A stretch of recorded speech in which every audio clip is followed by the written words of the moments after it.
The Nissan Quest is one of the worst performing vehicles we've ever seen in the small front overlap crash test. The structure collapsed like a house of cards. This point here moved nearly 2 feet toward the driver, trapping its left leg between the seat and the instrument panel. We had to cut the seat out in order to remove the dummy, and then we needed a crowbar to pry the right foot loose. Not surprisingly, the forces measured on the left leg were so high that a real person experiencing that would be lucky ever to walk normally again. You wouldn't want to be in the Chrysler Town & Country or its twin, the Dodge Caravan, in this kind of a crash. The structure collapsed around the driver. This portion here moved more than a foot into the driver's space. At the same time, the steering wheel moved to the right, so the dummy's head slid off the airbag and impacted against the instrument panel. When the structure collapses, injuries are more likely. In the case of the Town & Country, the dummy's left leg was gouged by the intruding parking brake pedal, and its knee was severely cut by a bracket underneath the instrument panel. The dummy skin's a lot tougher than human skin, so this doesn't bode well for real humans in this type of crash. Front small overlap crashes are especially tough on minivans.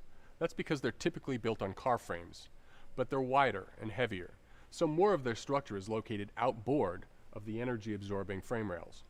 Still, Honda and Toyota demonstrate that it's possible to provide decent crash protection in this type of crash for minivans. If you're shopping for a new vehicle, choose one with the best overall crash test ratings and also one that has a front crash prevention system. These vehicles earn our Top Safety Pick Plus award for their state-of-the-art safety.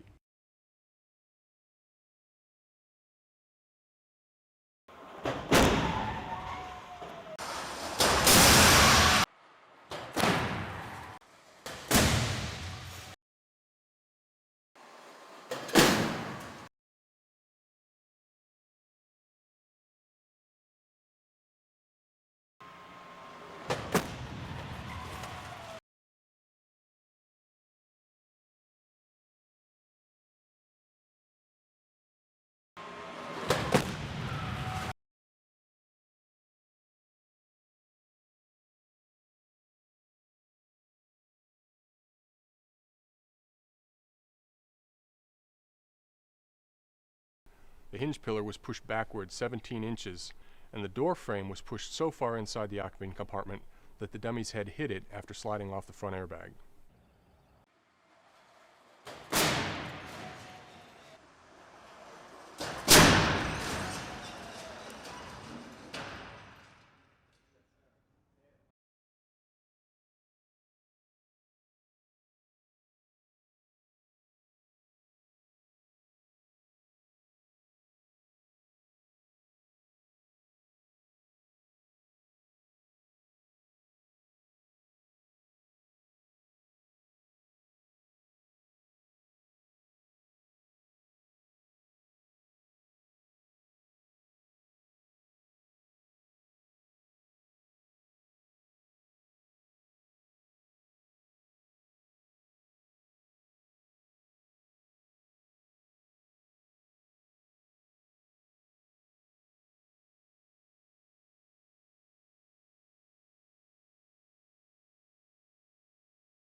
Today we are releasing ratings for 18 mid-sized SUVs that have been subjected to our new, tougher side crash test.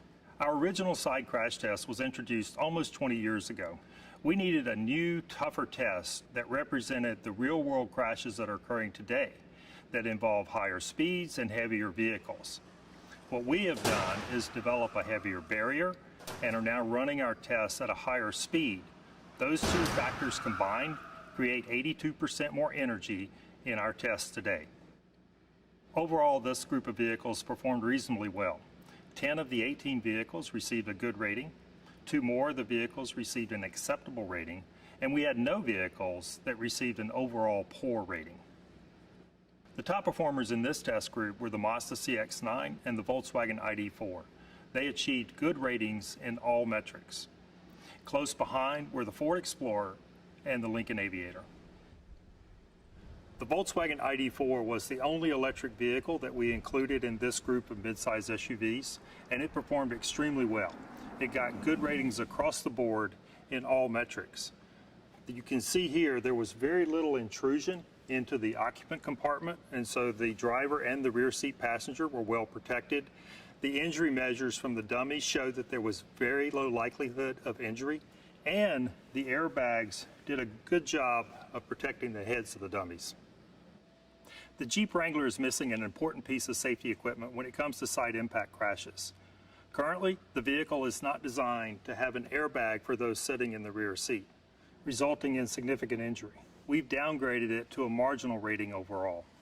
The Nissan Murano was one of our worst performers in this group of midsize SUVs that we tested. It received a poor rating for the structure. That's because of the significant amount of intrusion into the occupant compartment. That also resulted in a higher likelihood of both chest injury and pelvis injury for the driver. The Kia Telluride and the Hyundai Palisade also did not perform well structurally. Both received a marginal rating for structure. They also received a poor rating for driver pelvis injury.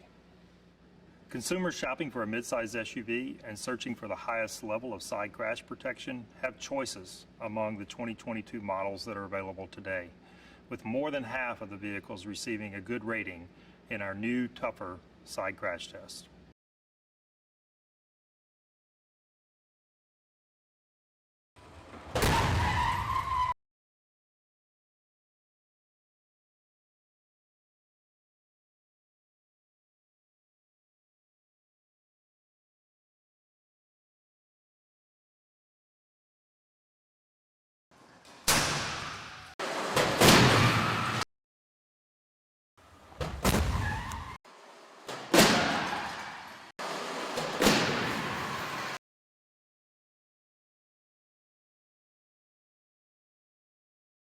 Today, the Institute is releasing results for 20 small SUVs. These results are from our new, tougher side crash test. Of the 20 vehicles we tested, only one received a good rating. 9 received an acceptable rating, 8 received a marginal rating, and 2 received a poor rating. Our new side impact test generates about 80% more energy than our original test. This is the result of using a heavier barrier and also running the test at a higher speed. The other change that we made was to the face of the barrier. It has now been redesigned to reflect the crash profile that occurs when a modern-day SUV or pickup truck strikes another vehicle. When we develop a new test program, we begin by looking at real-world crashes and trying to understand the characteristics of those collisions, including speed and types of vehicles involved. We then look at our tests to determine if we are simulating what is happening in the real world when it comes to how the vehicle responds and how likely it is that occupants will be injured. The Mazda CX-5 was our top performer in this inaugural round of newer, tougher side impact testing. The vehicle structure held up extremely well during the test. The airbags did a really good job of protecting the heads of the crash test dummies, and there was very little intrusion into the occupant compartment, meaning less likelihood of injury. This is how we would like to see all vehicles perform in the future. The Honda HR-V was one of 2 poor performing vehicles in this round of test. Structurally, it was the worst performer. As you can see here, the B-pillar actually tore away from the structure of the vehicle. The result was our barrier intruding almost halfway into the driver's seat. In the past 2 decades, we've made tremendous strides in protecting occupants in side impact crashes. As we move forward with our new, tougher tests, we expect more improvements and for vehicles to become even safer.